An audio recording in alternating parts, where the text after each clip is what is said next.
Hello, hello. Oh, we can hear in the room too. Good. Oh, I got Goose One. That's the name of my microphone. I like that. I'd prefer Maverick, but I'll take Goose. Time being 9:02 a.m. on March 19th, 2026. I'd like to call this meeting in order of Kane County's Public Service Committee. Clerk, please call the roll for attendance. Gripe, Gums, Lewis, Surgis, Surgis online. Tepe, Young, David Young, Sanchez. Sanchez present. Okay, remote attendance requests. I know Mr. Young had requested as well as Mr. Sturgis. I'm not aware of anybody else, but if there's any objection to them being online, speak now. I object. I didn't hear that. I object. To which one? I object to Mr. Young being online. Oh, well, is there, I don't know the procedure for objections, actually. He has a valid reason. He's on work assignment. So it is noted there is an objection, yeah. I believe you have to take a vote in order to include him. I don't think that is the procedure if there is an objection. I was hoping you wouldn't say that, but if you'd like a vote, Mr. Tepe, we can do that. Okay. Clerk, please call the roll to allow Mr. Young to attend remotely. Gripe. Sorry. Yes. Gums. Gums, yes. Lewis, Yes.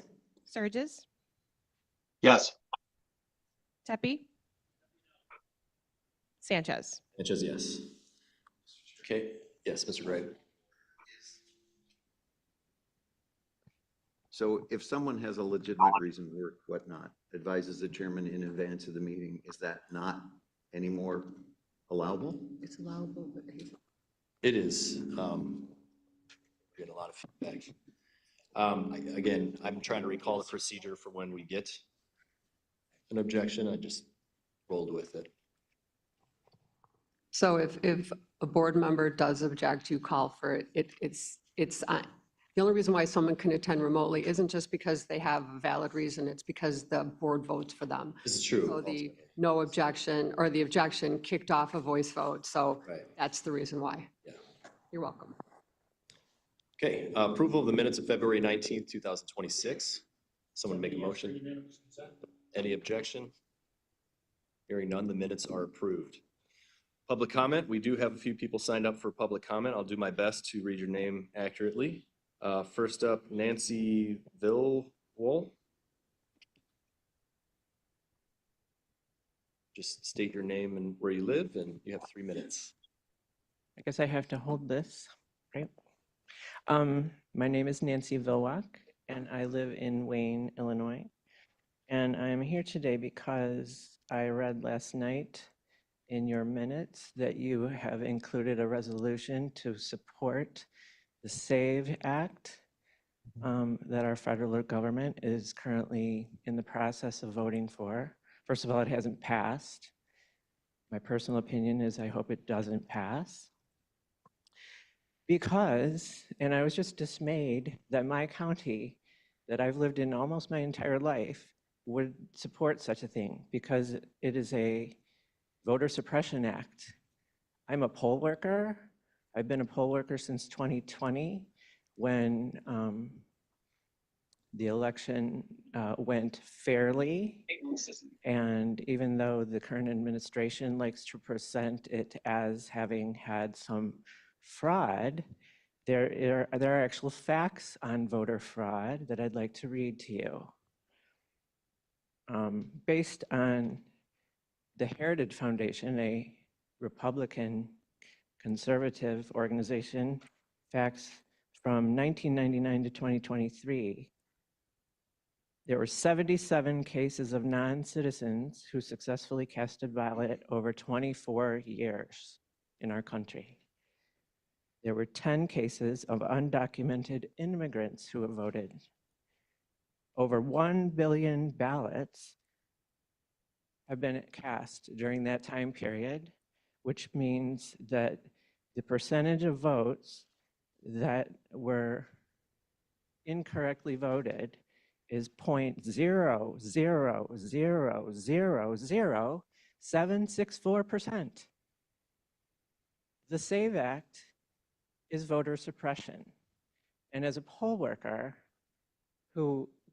I was just at the polls this past Tuesday while people were elected in the primary for these very positions that you're seated in went quite fairly. Our state should be commended for the wonderful job that we do as poll workers. And the idea that this county board would support a voter suppression law is unacceptable to me. So I had to say that. This is my second time attending a Kane County Board meeting, the first one being about the Red Great Bridge years and years and years ago. It was in the other building. I think you guys should do better. Take it off the agenda and do not consider that kind of proposal within our county. Thanks.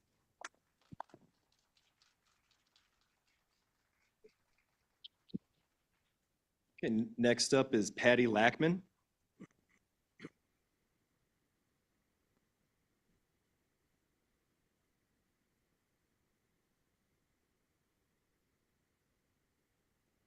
It should be noted, I am at Goose 4, just so you know, that's the name of this microphone. I am Patty Lackman, the co-president of the League of Women Voters of Central Kane County and a long-time, actually lifetime resident of Kane County. The League of Women Voters of Central Kane County is opposed to the resolution supporting citizen requirements to participate in voting in Kane County, which is also known as the SAVE Act. It is already illegal for non-citizens to register and vote in federal or state elections.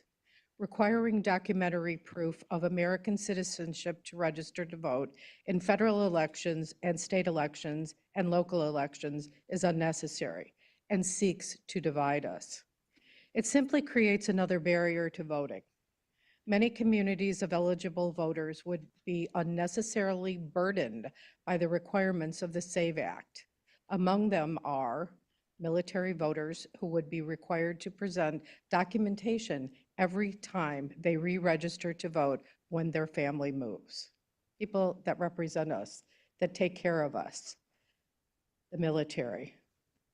Families who have been impacted by natural disasters and lost important documentation who would be required to jump through hoops to replace these documents while also going through the traumatic process of rebuilding their lives. Married women and other Americans who have changed their names who would also be required to secure updated documentation to register to vote. People of color. Compared to white U.S. citizens, citizens of color are 3 times more likely to lack documents such as birth certificates, passports, naturalization certificates of citizens, or certificates of citizenship, or face difficulties accessing them. For example, while approximately half of all American adults possess a passport, 2/3 of Black Americans do not. Americans do not need more obstacles to vote. The SAVE Act would create one more barrier to the voting process, as many eligible voters do not have easy access to the necessary documents. The League of Women Voters of Central Kane County, as well as the League of Women Voters of Illinois and the League of Women Voters of the United States, oppose anything that resembles the SAVE Act. We in Kane County have worked for many, many years with the county clerk's office to be poll watchers at elections. We register voters all over the state of Illinois. We are very aware of what it takes to register to vote. The SAVE Act and anything that remotely resembles it puts a damper on that. It absolutely makes people that are unable to gain these documents Ma'am, unable to register to vote. ma'am, So we oppose time it. is up. Thank you.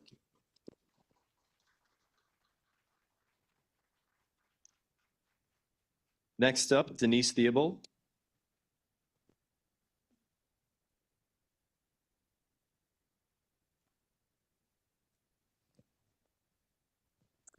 Well, I'm also here to oppose the Save and Save America Act resolution on the agenda today. Because again, this resolution is nothing but a political mouthpiece for legislation aimed at suppressing the votes of the American people. I don't have to repeat the statistics and the very eloquent explanation as to how hard this will make it for so many people in this country to vote. And yet, we're here again considering a resolution. It's been talked about in public comments for legislation that isn't even law. And I think we need to ask ourselves why. Why is this act even presented? Why has it been introduced by the current administration? I think that's the question. Is it because when your administration is wildly unpopular because of an ongoing illegal war, attacks on the press, corruption, and yes, the Epstein files? Okay, look over here, suppress the vote for people that might hold you accountable. These acts would require Americans to produce specific documents that's easy for everybody in this room to get, particularly the ones that want to introduce this resolution. You can go right here to the clerk's office and get a passport.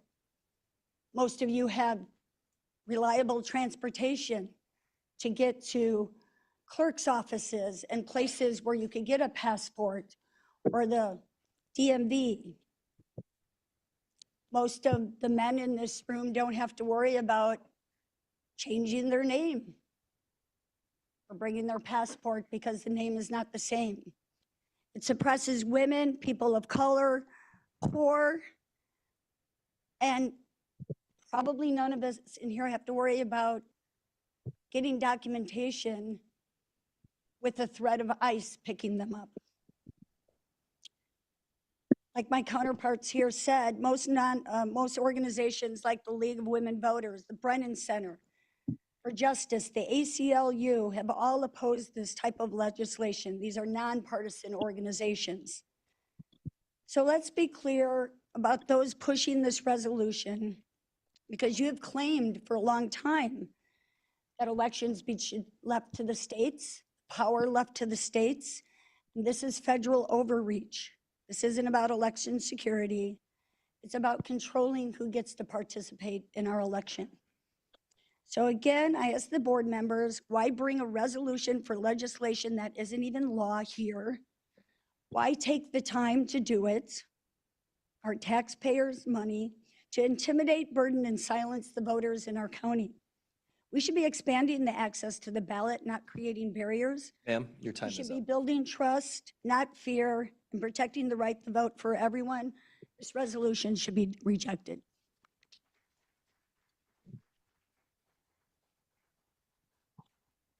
Next up is Paul Redlinski.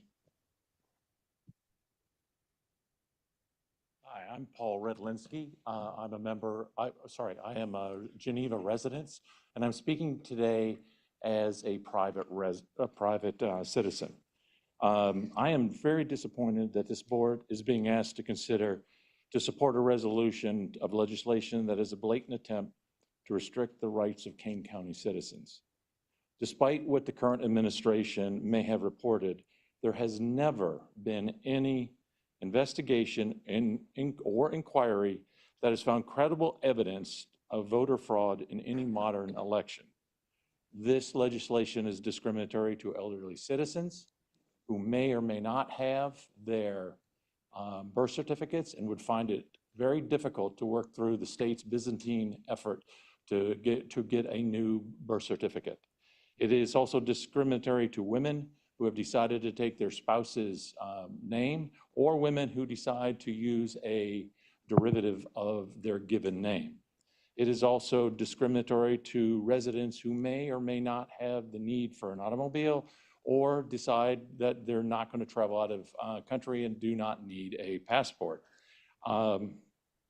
This resolution would also put those volunteers who work very hard to register new voters at risk of prosecution of an attempt to scare those volunteers away from stepping up and doing their effort to register King County voters who really want to vote. I ask this board reject this resolution and put this nonsense to bed.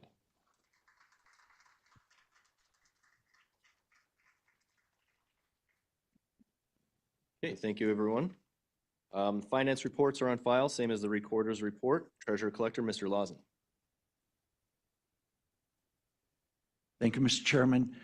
My written report was submitted about a week ago and is on file. Any questions for the Treasurer's Office?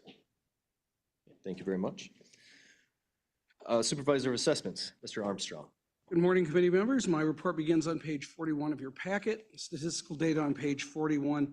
On page 42, noted that the Board of Review has begun its 2026 session and has adopted rules as is required by Section 9-5 of the Property Tax Code.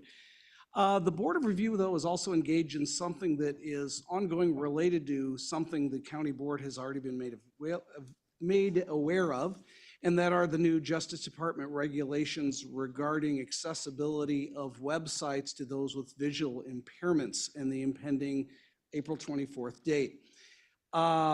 We've been working with the State's Attorney's Office and IT on the issue, and we found that even though we have lots of information on our website, it is currently displayed in a way that is not acceptable, at least using the independent scoring rubrics that have been provided to us by the King County IT Department.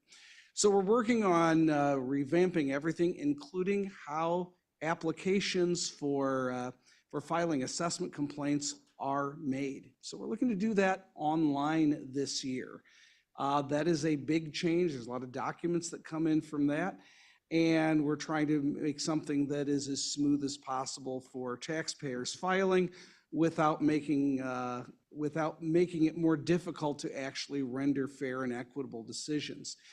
As I've noted previously in this space, the board takes this very seriously. We have a great track record of providing good results for taxpayers once we move to a virtual environment. And our complaint rate overall is still very, very low. So we'll be watching this very carefully as we move forward. Having said that, we're in a little bit of uncharted territory. There still will be paper forms available. We cannot, however, in conjunction with the Justice Department's ruling on this, we cannot make them available on the web. So what we're going to have to do is, for people who want to still file that way, we're going to have to transmit that to them somehow. We can't even put a link on it saying, here, download this form from here. That would still fall afoul of the Americans with Disabilities Act. So, and by the way, I don't want to be viewed as complaining about this. This is actually a very worthwhile project, but it's going to take a lot to get through it. And as I talk to my counterparts in other counties, not everyone's getting the same advice. So I expect there to be some hiccups and speed bumps along the way, but we're working toward it well. And we are still on track to be on time and under budget for the 2026 taxable year. Be happy to answer any questions the committee has. On time and under budget. I think you said it all. I guess I could have just cut to that. Any questions for Mr. Armstrong? All right, thank you very much. Welcome. Regional Office of Education.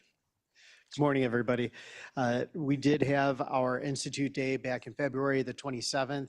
We had over 1,400 educators that attended that day. So it was fantastic success. We had great feedback from all of the participants, and all of the superintendents want us to continue to do that work. So a lot of fun. It was over at the Q Center. Thank you to Mr. Gripe for coming and attending a session as well. There were a lot of people, so if anybody else was there, thank you for making that journey. Next, we did hire a director of communications and marketing in Emily Hattendorf, and she is from the Elgin area. She went to all the Elgin schools, and she's very excited to be starting with us. We're already seeing great things just in time because we have Educator of the Year, which is coming up on May 1st, and invitations will be sent out to the board as always. There is one thing I wanted to share before I hand it over for a brief.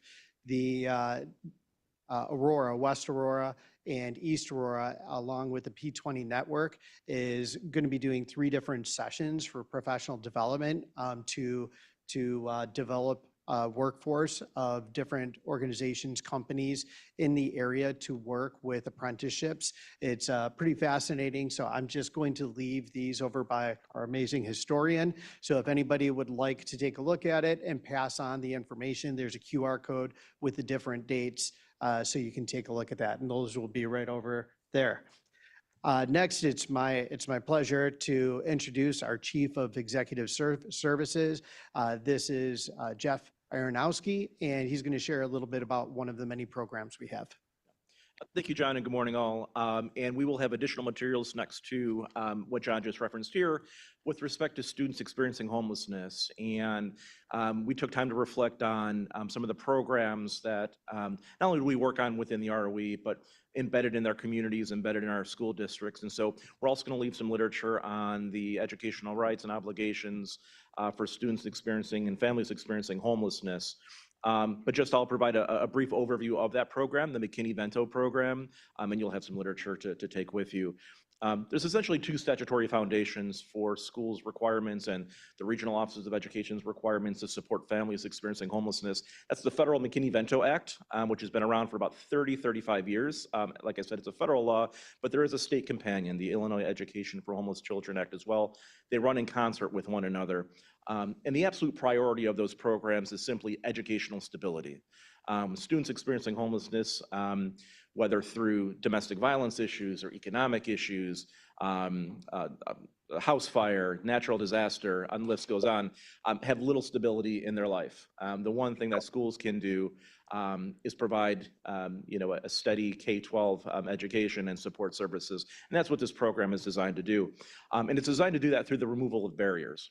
Removal of barriers in terms of obtaining educational paperwork required for enrollment, or getting to school through transportation, maybe obtaining counseling services or expedited IEP evaluations for our students who might have special needs.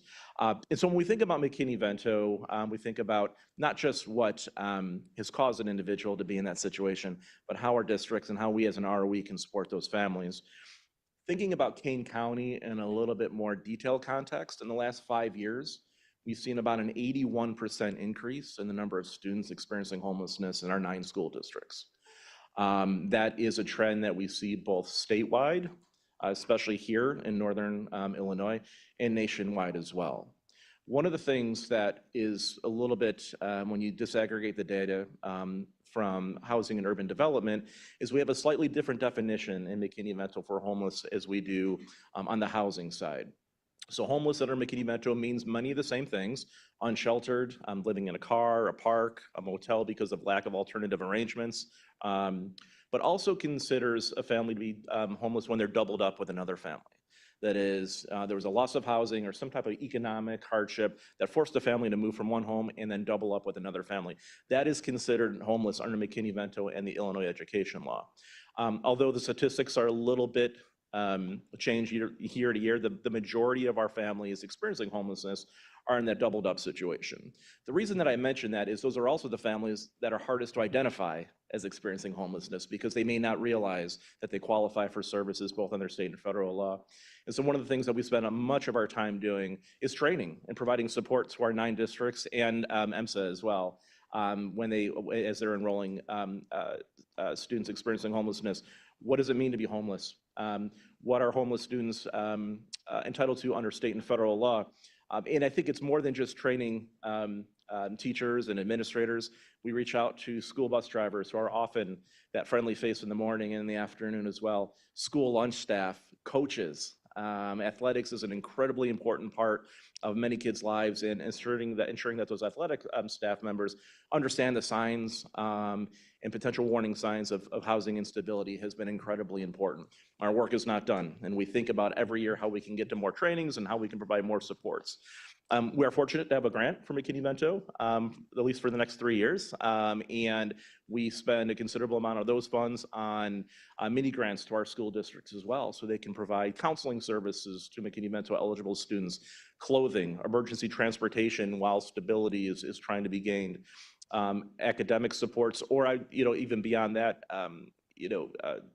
paying the costs of school physicals or eye exams, just anything that you would need to kind of level that playing field is kind of our job here to support our districts. So like I said, our numbers are increasing. We have not seen the end of the school year yet, so I don't know what FY26 is going to look like. If the last 5 years are any indication, we're going to see an increase again. And I fear that even though our numbers are going up, it's still an undercount, right? We need to be better identifying those families that are out there. They may not be aware that they qualify for services. So just wanted to highlight that. This is one of the programs that we're working on within our student services program. We will have some literature here for you to take away, and happy to answer any questions now. And there's contact information here. If you have any questions about a particular family that you've been speaking with, or the program more generally, we're happy to answer those questions. Any questions from the committee? Mr. Tepe?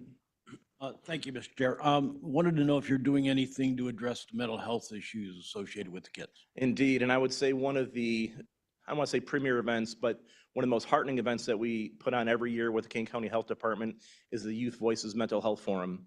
And instead of adults sitting around the table talking about problems that address kids and then come up with solutions to those problems, we take a moment and we listen in terms of their perspectives on how mental health issues has impacted their family, impacted their education, and beyond. We work very closely with community-based services as well. So in our student services department, in which this program is nestled, we have contractual agreements with counseling services. We have 2 in-house family counselors as well at the ROE that we refer to services and coordinate services quite consistently. And going back to the Kane County Health Department, we have a wonderful relationship with that organization and what they can provide and refer our students to as well. Did you have Just so you understand, Elgin Township is beginning to work with U46, Boys and Girls Club, and Family Service Association to do something in that area, at least on a pilot basis in Elgin. Yes. I've heard wind of that. I don't have a lot of information on that, but that is something we're absolutely interested in, not getting in the way, but how do we support those efforts? Okay, I'm on the committee. Thank you, sir. So I'll be happy to update you. It'll be wonderful. Thank you. I'm sorry. No, you're good. Ms. Lewis? I just have a real quick question.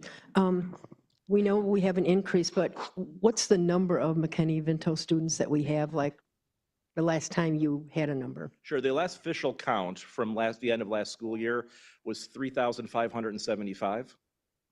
I'm hesitant to give a number now because those numbers just change throughout the school year. Yeah. You're welcome. Thank you. Quick question. So we're trying to navigate a collaboration to get all of our grant money into one space that comes into Kane County. So I would like to sit down with you all so that when those grants are restricted from Illinois or us in general from the federal level, that we can have an accurate count of what those dollars are. So I'm gonna look forward to having a meeting with you so we can get all of our grants in one spot. That's first topic. And then the second topic is, all of us here probably are engaged in social media in some way, and they're friends of, Geneva, Aurora, Elgin, and the request for, can you spare a room for me to live in, is incredible. And in that room is 2 kids. So that's problematic. And I would like to just throw out one more thing. The affordability word is, in my opinion, obsolete. It is unaffordable. That is the new word. I'm throwing it out to the world. Nothing is affordable. So from that perspective, driving to and from, getting these children to and from schools, with the gas prices and everything going up, remote attendance, I know that's a weird thing, but the little things that we do can maybe help. So in your conversations, mom and dad driving students to and from or whatever can save money. And it's not perfect, it's not great, but if there's a family that can't feed themselves, that's something that maybe you all have, like, work it out, right? Like, I'm just throwing that out as an option. Yeah, and if I could, I think, oftentimes when a family loses housing, they don't end up living next door in an emergency shelter. They live in a different school district, potentially a different county. One of the wonderful things about McKinney-Vento is that student still has the right to attend the school of origin. And the school district still has an obligation to provide transportation to the school of origin. And if the family now lives in a different school district, the two different school districts involved will apportion 50-50 split on the cost of transportation. So it's not a perfect fit, and there are many other hurdles and barriers. I don't want to assert that there aren't, but transportation is an important part of McKinney-Vento. I would also say, and this only approximates your comment about putting food on the table, McKinney-Vento also makes a child eligible for free meals across the board as well, which is just incredibly important for that student population.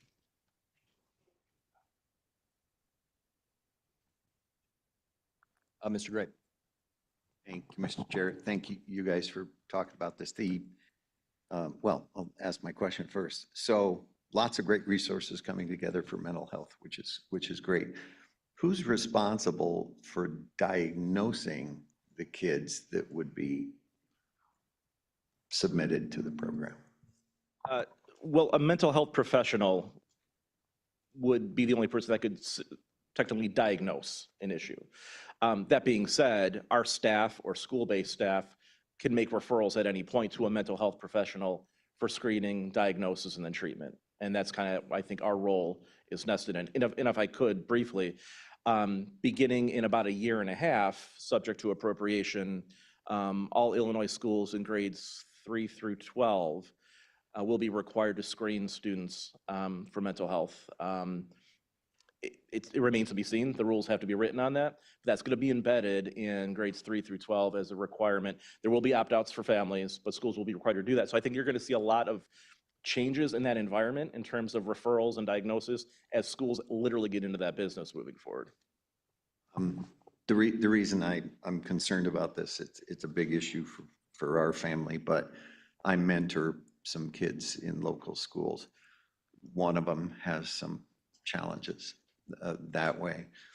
And I can tell you his mom is never going to take him to, just doesn't have the money or the time to take him to a mental health professional. So I'm seeing this falling on the school nurses maybe to do that. And the session I went to, John, was the one with school nurses and they're so busy. I don't know that they're properly. Anyway, so my suggestion is we start to work on how we can help the schools and the people identify this, because it sounds great, but unless we can feed it with the people who need the care, it's not going to do much. So. Any other questions from the committee? Okay. Thank you very much. Ms. Jonak, did you have anything else? Oh, that's it. Okay. All right. All right. Move. Mr. Chair, Surges. Yes, thank you. Somebody is, because I know these guys are not turning their mics off, so. All right, well, thank you very much. Next up, Veterans Assistance. Mr. Chair, Surges. Oh, Surges, I can hear you a little bit. Go ahead. Okay, hey, I was just wondering, at the last meeting we had. Hold on 1 second, Surges. We can't hear you very well. Oh, really? Do you know why that might be? Sorry, Blair was dealing with a different audio issue, and now he's coming to help you out here, Cliff. Hold on a second, because we could just barely hear you. Okay.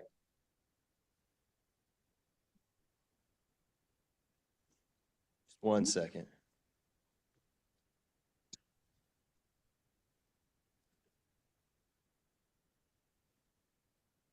Is this any better?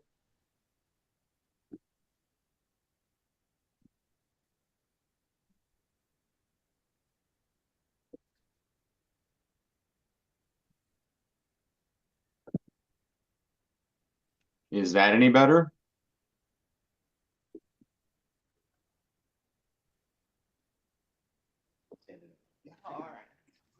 So bear with us. We're still adjusting to the new space.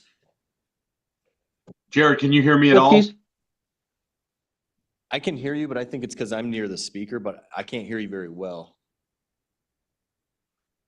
If you can just ask them, Yes? Yeah, it's showing that you're coming through online. There's no other levels we can adjust at the moment. Maybe we need a mixer. Really quiet. Yeah, okay, if everyone's just really quiet for just a minute. Mr. Surgis? Yeah, Mr. Jared, Bell? we had asked at the last meeting about some of I don't want to use the word protests, but some of the activities where the students were leaving the schools.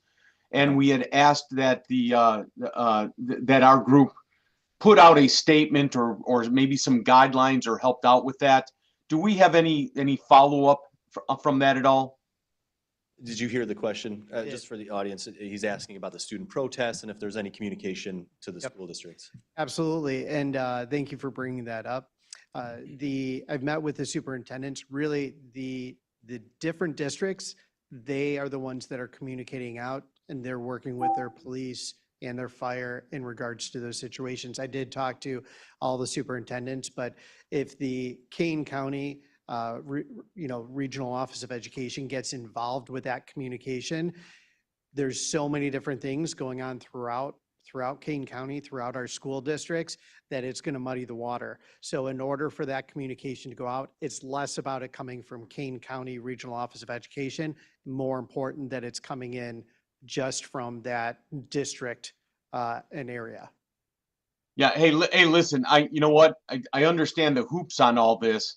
I'm just saying there's students crossing major intersections, yet, and they're not doing it at the corner in the crosswalks. And a kid gets hit by a car and we made no effort. I wouldn't feel really good about myself. So any way we can help would be.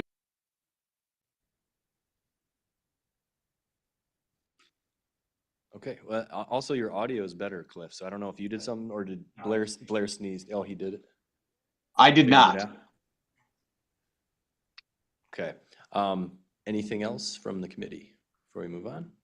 Okay, thank you very much. Veterans Assistance Commission. Good morning. My report begins on page 44 of your agenda packets. It's a pretty standard monthly report for the month of January. I'll just mention some highlights.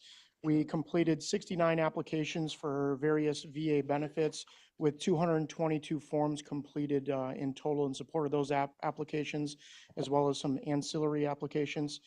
$1.1 million in new benefits paid directly into veterans' pockets just for the month of January there, over $2 million for fiscal year to date. That $1 million amount is more than our office will receive in property taxes all year to fund our office, so we're pretty proud of that. And we provided 8 rides for veterans to medical appointments in Ride and Kane. In addition to the monthly report, I just passed around a flyer. It's hot off the press. It's why it's not in your agenda packets, but we're having a veteran resource fair on May 8th at the Batavia VFW. That's going to be the 3rd time we're at that location.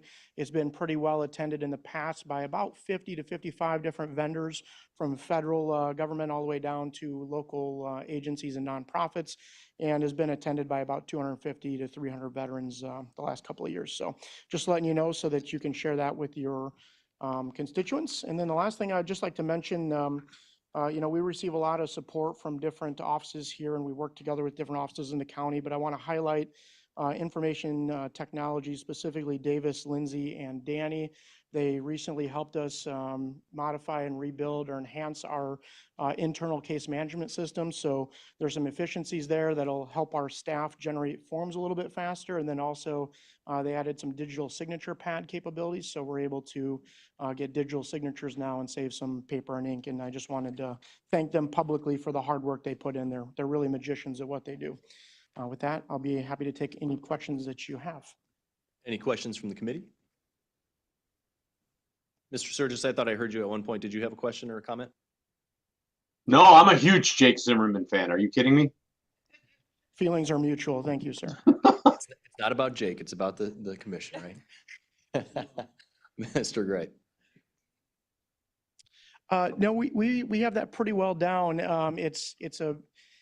If you go there, it looks like a pretty comprehensive and highly structured event, but really, we've already sent out just yesterday the applications for vendors. We've had 17 already returned, so we're getting those in. My staff is there early to help set up and and steer people in the right direction. And then the vendors take care of the rest, and the VFW provides the food and location. So all at no cost. So then we have really great partners for this. Mr. Roth. Roth here. I've attended the last few years. A lot of the vendors are small vendors, like veterans that have started their own business or nonprofits. And so some of those vendors may need help. If you're involved with any of them, I'll check in, see if they're attending and if they need any help, because it is a long day. Yeah. But it's a good, I enjoyed going last couple of years because you get to meet There a lot is of a veterans that are being successful at creating businesses and stuff. There's a Facebook event for or Facebook page or event, I guess, for the event. And it will be updated with the list of vendors as they come in. Just for those at home, it's the Veterans Resource Fair, Friday, May 8th, 2026, 10 a.m. to 2 p.m. at VFW Post 1197, 645 South River Street in Batavia. Just figured I'd throw that out there for you. Thank you, sir. Yeah. Any other questions for Mr. Zimmerman? Okay, thank you very much. We do have a resolution authorizing the number of procurement cards issued to the Veterans Assistance Commission and each of their transaction limits. I need a motion and a second to approve. Right moves, Gum seconds, just standard housekeeping. Any comment? Hearing none, clerk, please call the roll. Right? Yes. Gums, Gums, yes. Lewis, Lewis, yes. Surges, Yes. Tepe, Young, Sanchez. Sanchez, yes. Okay, clerk's office. Good morning. I just want to report that our financial report is on file, so you have all of that. We want to remind everybody about our Elgin office. The address is 2170 Point Boulevard in Elgin, just north of I-90 and Randall Road. The amount of traffic there has been picking up pretty steadily, and it's going well. But we're still getting folks coming to our office in Geneva to get something like a birth certificate or a marriage certificate when they could have gone there. So we're reminding them as best we can. Make sure you let everybody know. We're up to 25-ish customers a day. EIS statements will be going out, and we've got a little bit of a new format. So if anybody has to file EIS statements with us, those will be available soon, and we've got to get them all in by the end of May, if I'm not mistaken. Tax extension is going to be on time, so I'll be able to hand over to the treasurer's office all of the information so that the bills can go out on time, as far as we know, without any hiccups. So keeping our fingers crossed on all of that falling into place. And then I'm going to let Raymond speak about anything that happened on Tuesday at the election. Is there still a microphone at the podium? There is now. You might have to hold it up too. These are a little different. Yeah. Hello. So we sent out like 23,194 vote by mail ballots, and we have received 14,542. 8,163 are still outstanding because we got 2 weeks after the election to count. We had 33,727 who voted early voting. And then the total ballots cast was 67,145 as of today. And that was a total of 22.70. It was Republicans had a 7.57%. Democrat have 15.4%. And then I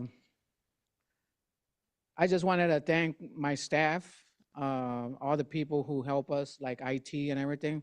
But Mr. Cunningham has given us the tools and the ability to have the equipment to work, so it can work, the integrity and the security. I take my job serious. This is my 52nd election, been here 26 years, but my staff works really hard. I'm here on Tuesday night for like 20 hours, and I have to be back the next day. But I just want everyone to know that Kane County is one of the top elections jurisdictions in the United States. And we take it serious, and we have procedures, anyone who wants to go and check out how we run it every election can come, so you can see how we have all the security that it takes to run an election. But again, I just want to thank Mr. Cunningham and all my staff for all the hard work. So, any questions? Any question, Mr. Roth? I was an election judge on Tuesday. I was actually an election inspector. I got to go to 9 different polling places just to check. And I want to say all the election judges at each location were doing very well. And thank you for that, because it makes it run smoother. And they were all excited, and I made sure I thanked them for all their hard work they do. So it went quick. So, but from what I heard, it went pretty smoothly. Yes, and that's another thing too. Election judges, they work a long day, and we train them and give them the equipment that they need. So, but I'd like to thank the election judges too for all their hard work. It's a long day. You got to move around, so that was probably pretty nice instead of being in one spot. Okay, you didn't call. Come on. I was busy. Mr. Tepe? Thank you, Mr. Chair. Ray, I want to particularly thank you and your staff for the extreme fairness of the way you handle elections. And I know a lot of that relates to the way Jack Cunningham runs the office. He sees to it that our voting process is done extremely fairly, that he follows the law, and I really want to commend you for doing it. One of the things that, when you get elected to office, you've got to quit party and just take care of the people. And Jack Cunningham and you, Ray, and the rest of your people do that very, very effectively. And I'm proud to be a part of Kane County because of the work that you guys do. So thank you. Thank you.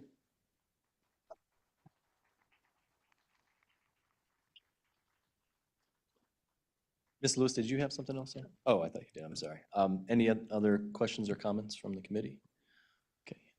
Thank you very much. And John, I did want to say maybe you can pass this along to Jack. I know he doesn't come here too often. It's kind of like Willy Wonka. He's in the factory somewhere. But if with the satellite office in Elgin, if we could get like a big button or something on the front page so that when people go to the main clerk's office page right away, it's kind of advertised, just to kind of help that adaption, because like, as you're saying, some people are still coming all the way down here that didn't realize they could have saved a little time. So, because I know it does mention it very small at the bottom, but I think that would be helpful. Okay. Mr. Gray? Thank you, Mr. Chair. Just a quick question, and I don't, John, if it's who should address this, but several departments are benefiting from this facility in Elgin. At the largesse of the health department. I was wondering when and if we're going to be able to make sure that each of those departments are paying some kind of rent or fees to the health department, because they're the ones that paid for the building, they're the ones that pay the electricity for the building and so forth. So these subtenants, I guess, should probably be paying something. I don't know how to figure that out, but I think it's only fair that the health department be reimbursed for money it's ostensibly paying. Roth here. That was discussed at prior committee meetings, and they are doing allocations for all the departments that are up there. Any other questions or comments from the committee? Okay, thank you very much. All right, moving on, other business. We do have one resolution supporting citizenship requirements to participate in voting in Kane County. I need a motion and a second. Greg moves. Surges seconds. Surges seconds. I just wanted to say at the top, because I know there was some comments I've gotten from board members and members of the public, why are you guys even discussing this? If you go back to our last meeting last month, it was brought up by a board member, Dave Young, and the committee decided to vote to put it on the agenda for discussion. And I know some people may even find the topic reprehensible. Why would you even consider it? I will just say, from my perspective, I agree with some of the comments I know Jon Stewart has made, the comedian. When there are ideas that we don't like, we are opposed to, we shouldn't run from them, suppress them, censor them. We should engage with them. We should have these conversations. I think it's very important for democracy that we have conversations on important issues that can be divisive, that people have big disagreements on, and allow whatever the truth amongst the people is to rise up.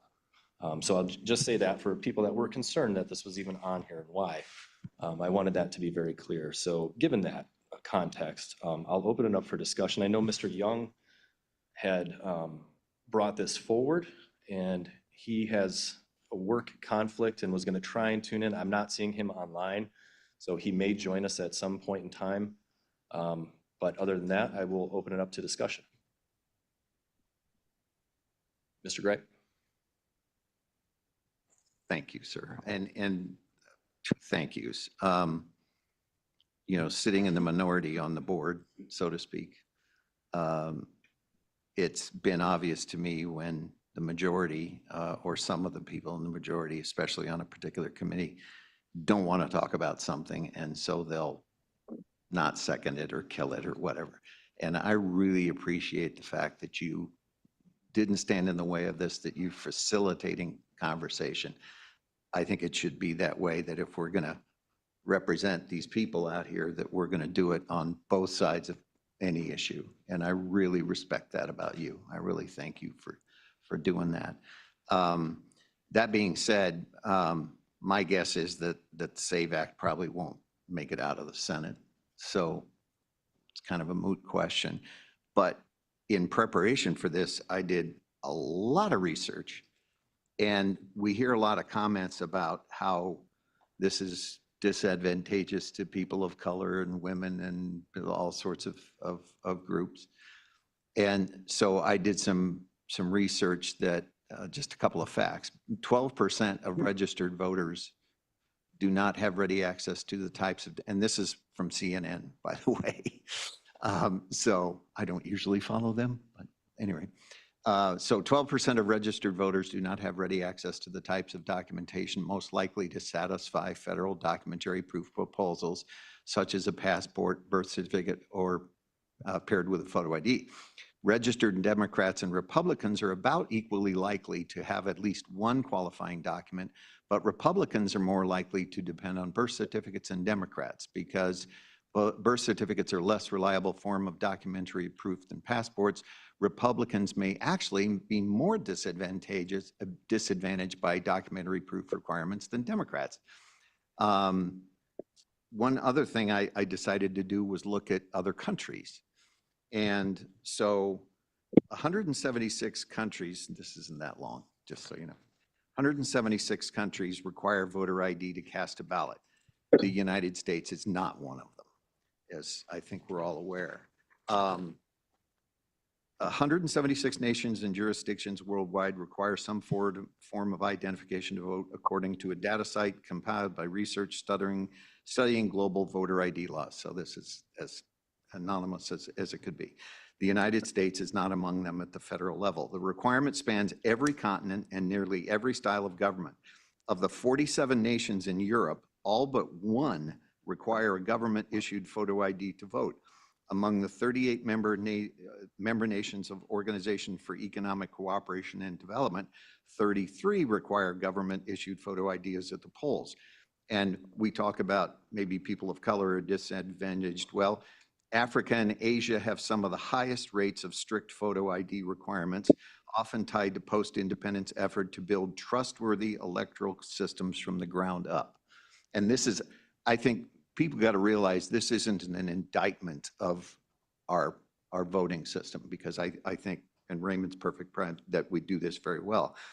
But the data does not mean that all 176 systems are identical. Requirements range from strict photo ID mandates to more flexible approaches that accept multiple forms of documentation. But the baseline expectation that a voter proves identity before casting a ballot is the international norm, not the exception.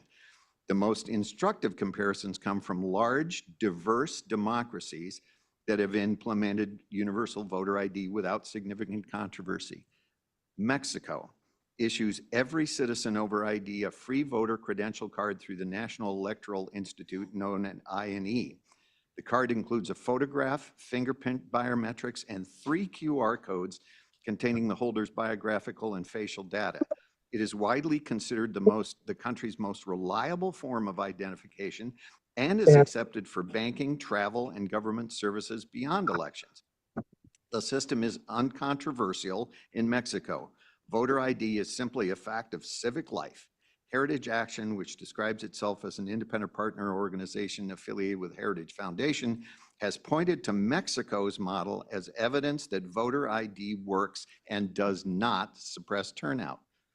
India, the world's largest democracy with nearly 970 million eligible voters, issues the Elector's Photo Identity Card, or EPIC, free of charge through the Election Commission of India. The card is available in both physical and digital formats. Citizens can download the e-EPIC to a smartphone at no cost. India also accepts 12 alternative forms of photo ID, including the Aadhaar biometric card, driver's license, passport, PAN card, and government employees' IDs. The system is designed so that no eligible voter lacks a path to identification. So I'm not saying that the SAVE Act is the way to do this, but I see that so many other countries around the world do it. And I think, frankly, people deserve the ability to know that they should, can rely on the system unequivocally. Thank you. Ms. Lewis. Um, Hold on one second. Sturgis, do you have your hand up for this conversation? I'm just noticing. I do. Okay, we'll come to you next. No problem. All right. I just want to say that I'm disappointed in this board that we're even talking about this today. Here at Kane County, we have a lot of things that we should be dealing with. We have budgets, we have our jobs, we have economic development, we have mental health. And we're here putting forth a resolution about a federal act that has not even been voted on yet. I mean, it's in the House, it's in the Senate. We, sitting here today, cannot affect that. We've got all these things we should be worrying about, but we keep getting ourselves convoluted with things that we have no control over. So I'm just disappointed that we're wasting time on this.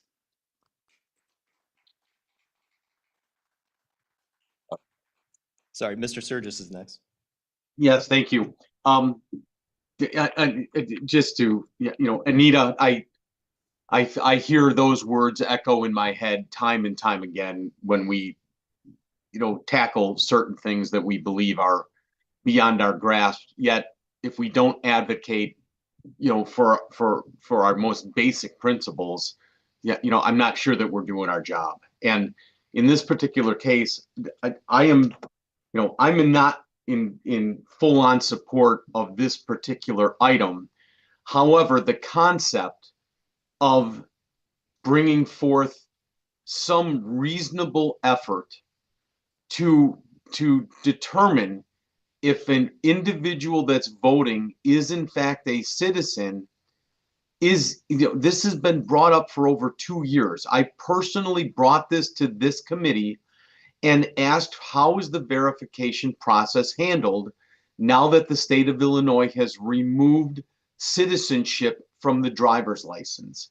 I spent enormous amounts of time between the state's attorney's office, the sheriff's office, the Department of Motor Vehicle office, reaching out to our legislators down in Springfield, both sides of the aisle, both at the representatives and senators, reaching out. And the bottom line is it doesn't exist. There is no one database that somebody could say, hey, we've double checked, you're not on it. That may exist at a federal level, but I am told that it just simply does not exist at a state or local level in any way, shape, or form. I'm not comfortable with that. I'm certainly not suggesting, and I do know that my colleague, Ms. Gums, has said, but Cliff, there's not a problem. I'm not suggesting there is. I'm just suggesting that there should be, in fact, a mechanism by which to prove up. And that doesn't exist. I know that I can't fly unless I went and got my super ID thing and all the rigmarole that went with that to get my elderly parents signed up to make that happen. And if we can do that for a real ID, if we can do that for gun control, I'm not seeing why we can't do that for citizenship. And in this particular case, if this is one of the tools that might seem over the top, but if this is one of the tools that nudges us to simply fall back in line to say, yes, we actually have a mechanism, then let's roll this ball and see where it goes. I don't think the thought process or the expectation of being able to prove citizenship is unworthy. I think it's absolutely worthy. Is this the way to do it? I don't know, because I have exhausted hours trying to figure this out, and I have nothing to prove up. So that's all I have. Thank you. Okay, and it looks like Mr. Young is online. Dave, are you there? Yes, can you hear me? Yep, go ahead. Okay, sorry, I'm traveling here. I was running late. Thank you. I wanted to bring up, if you look at page 2 of the resolution, it basically just talks about where the state of Illinois and what they do to allow someone to vote. And essentially what they're doing is basically it states here that the current procedures require an applicant to sign a sworn statement affirming that they are a citizen of the United States. So they don't have to prove that they're a citizen of the United States. They just have to check a box. And it's even when you go online and you actually register to vote online. I did this for my daughter just in the fall.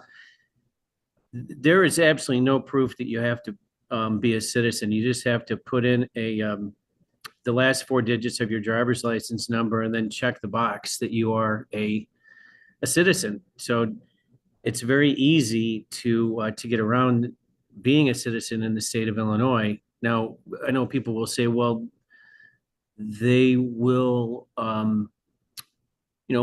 if someone is here illegally and they vote, they'll be deported. That's definitely true, but this is definitely, I'm just bringing up a loophole that you can easily get around. And I personally have talked to federal and state authorities that know about vote by mail ballots being harvested illegally in the state of Illinois. So that is a fact. And the only way to combat any of this is to have in-person voting that requires a valid ID showing that you are a U.S. citizen. Thank you.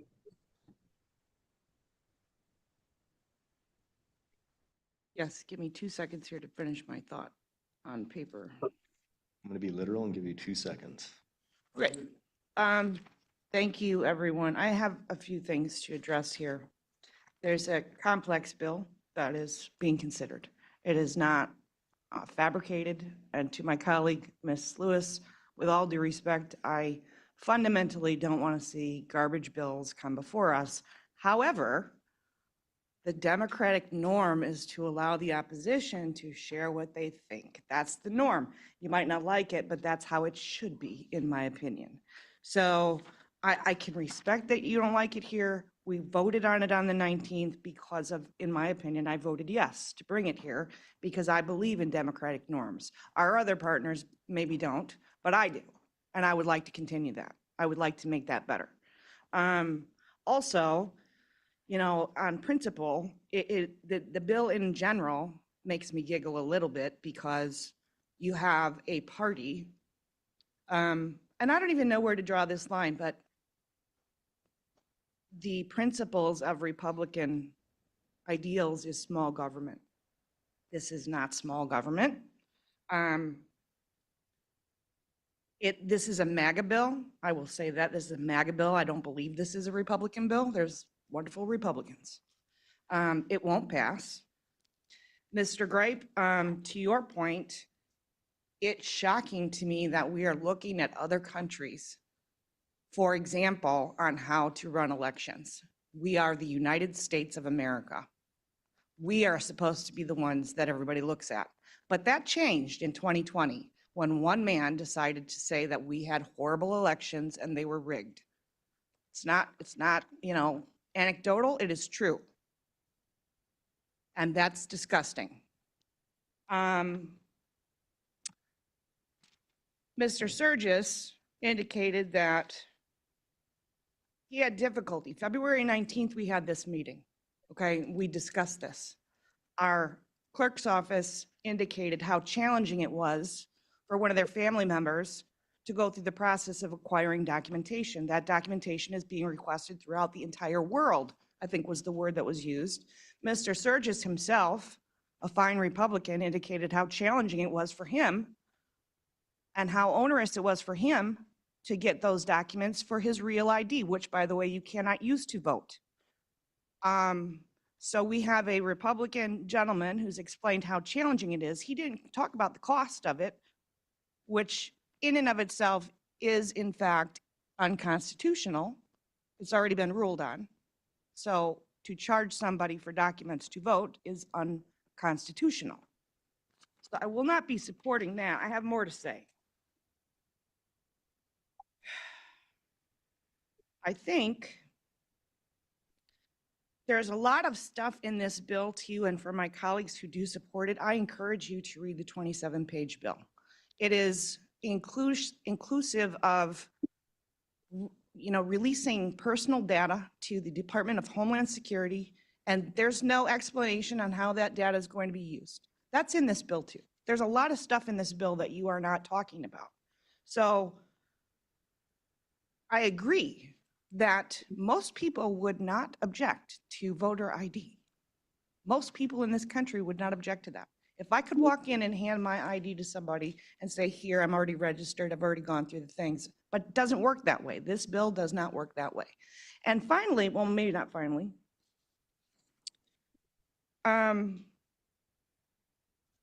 we have systems in place that do not require physical documentation to prove citizenship.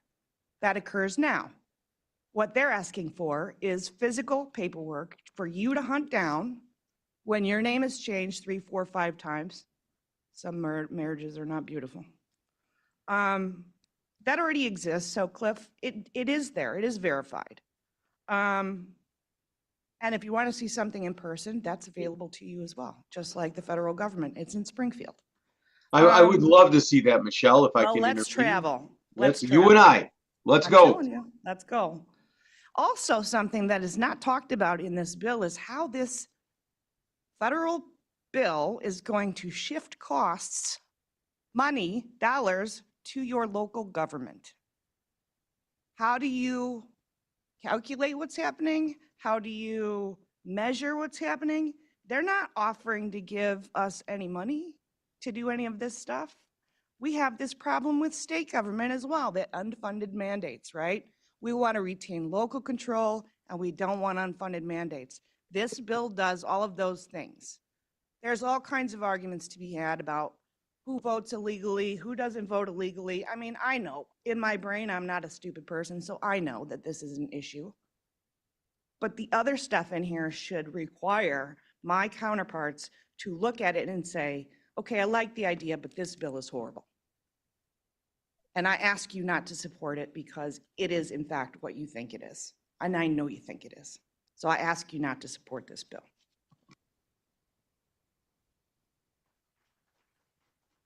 Mr. Tepe. Thank you, Mr. Chair. I'm tired of looking for the monster under the bed. There is no monster under the bed, but every time my child would ask me to do it, I would check. Because like Ms. Gums, Democrats seem to be a little bit more polite associated with that. There is no monster under the bed. When's the last time that anybody in this county was prosecuted for violating the voting laws?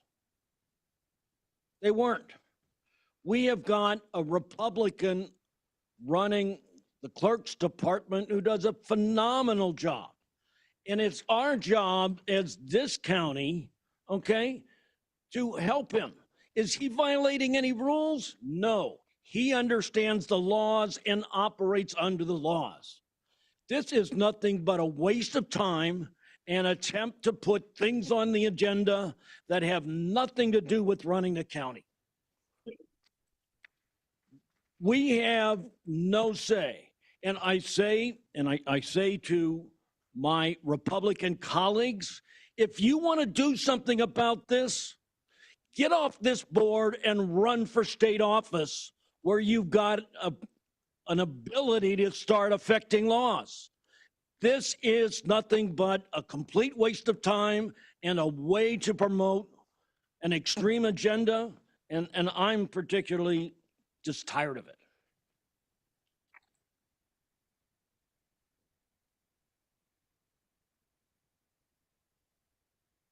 Thank you, Mr. Chair. I do have one more thing. You reminded me, it's Gums here.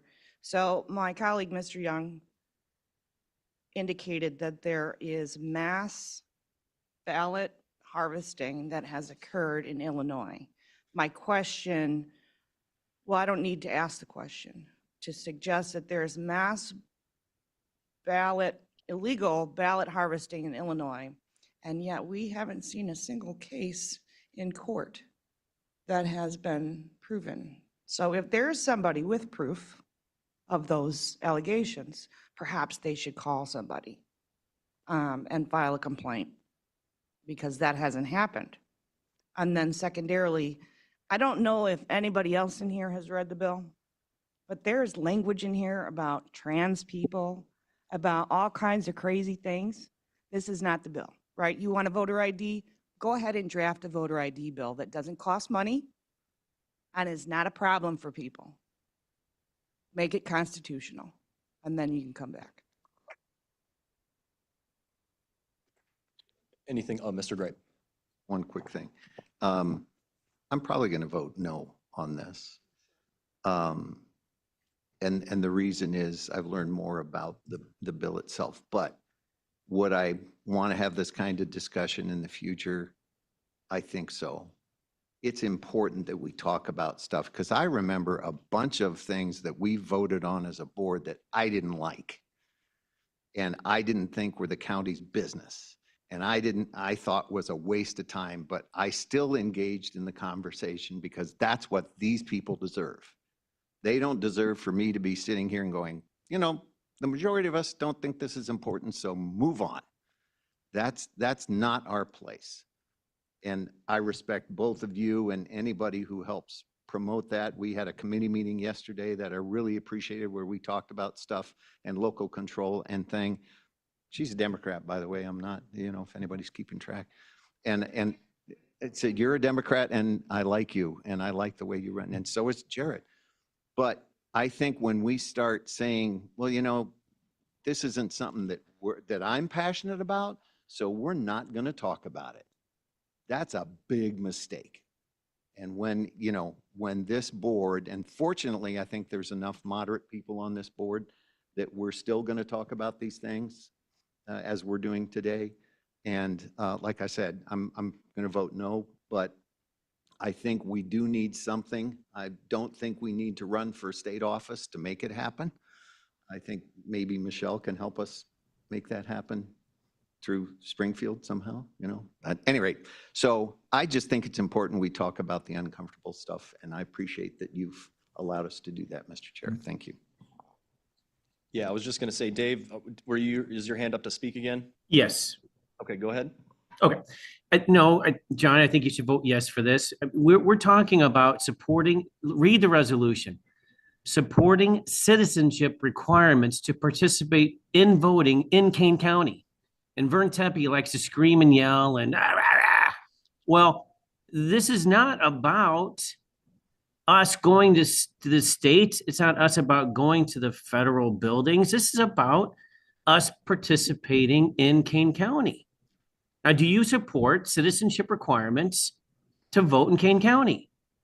If you do, then you should vote yes. If you don't and want non-citizens voting in Kane County, then vote no. It's that simple. Thanks. Anything else from the committee? Mr. Chair, Surges. Oh, Sturgis, go ahead. So if I'm looking at this resolution, I'm hearing two things, and I appreciate everybody using calm heads and wanting to do what's right here. It seems that let me ask the question. Are we convoluting the request for some way to prove citizenship with acknowledgement of the Save America Act? Because I, for one, am looking to say, as I have been for 2 years, there needs to be a verification process built into the system. You know, and I can understand my colleagues, one saying, yes, we should discuss this, another one saying, oh my gosh, this is a waste of time, another one saying, why are we even, you know, whatever. I still say there should be a verification process. I don't need the SAVE Act all in here to do that. So I am happy to move something forward that you know, that is specific to citizenship, in some way of being able to prove that, because that's where the failure at specifically the Kane County level, then the state level, because those are the two areas that I have access to. That's where the failure has happened. So I'm happy to modify this in any way, shape, or form. I'm happy to vote to move it forward, and we'll do it in the subsequent committee. But I think killing it to say, you know, there shouldn't be any double check, if you will, for citizenship or verification process. You know, there's been a lot of rhetoric and a lot of talk about, you know, well, you can bring them to court. Even in court, there's not a mechanism by which to prove citizenship. And I don't think asking that I don't think that's out of bound. I don't think that's problematic. It just doesn't exist, and it should. It doesn't have to be expensive. Somebody has the data. Why can't we access it? You know, does it cost a lot of money to do this? I don't know. It seems to me it's somebody is grandstanding and putting up a wall and blocking it and not making it available. And, you know, there should be guidelines to be able to say, hey, you know, if there is a challenge, somebody should be able to hit a button and say, they're a citizen. What's the big deal? So, I mean, I'm willing to support that portion of this and move this forward. And I'm a little bit lost as to, you know, are we trying to compress too much into this? And my concern is just for the citizenship authentication process. Thank you. Ms. Gums? Just to respond to that really quick, and I will make it fast.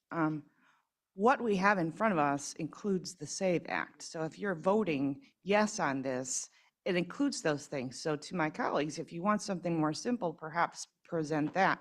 But this is supporting legislation that includes all those ugly things. So Michelle, I was suggesting that I would vote to maybe take some of that out to get to the citizenship portion. Okay, but that's not what we have before us today, is my point. So I can respect your opinion, but that's not what you're voting on. Mr. Gregg? So a question on this. I think this resolution could be amended to make it, you know, less about the SAVE Act and more about Illinois and doing the right things in Illinois, which I hope nobody would have a problem with, just to make sure we do that. I don't know how to do that. Do we table this thing? And what do we do? I think we should vote on it, and if somebody wants to draft something differently, bring that forward separately. Trying to amend this right here in live session, I mean, that's just, it's messy at best.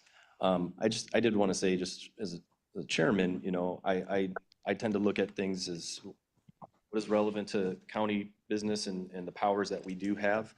I'm really not in favor of resolutions and proclamations that are, I don't know how to put it, but essentially just symbolic when we're trying to affect change. You know, this is something I would think that you take up with our lobbyists, you know, bring it to legislative committee. because it is discussing the federal legislation. If we just want a statement that says we support something in Kane County, again, we have proclamations for that. And if we're going to take on issues, I'd like to say, I don't want our tax money going to fund wars and protecting pedophiles and things like that. I want to pass things that really have to do with county business and are going to affect change. And so this is in line with other things that I voted against because of that same reason. So that being said, clerk, please call the roll. Gripe, Gripe abstain. Gums, No. Lewis, Lewis, no. Surges, Surges abstain. Tepe, Absolutely no. Young, 100% yes. Sanchez. Sanchez, no. Okay. No need for executive session. I need a motion to place the reports on file. Consent to place reports on file. Gums asked for unanimous consent, and I know Mr. Kenyon, he isn't here yet for agriculture, but once upon a time said, place the reports on fire, and I went with it. And the clerk obliged. Reports are on file. I need a motion, a second to adjourn. Gums moves. Juby seconds. Tepe seconds. All those in favor?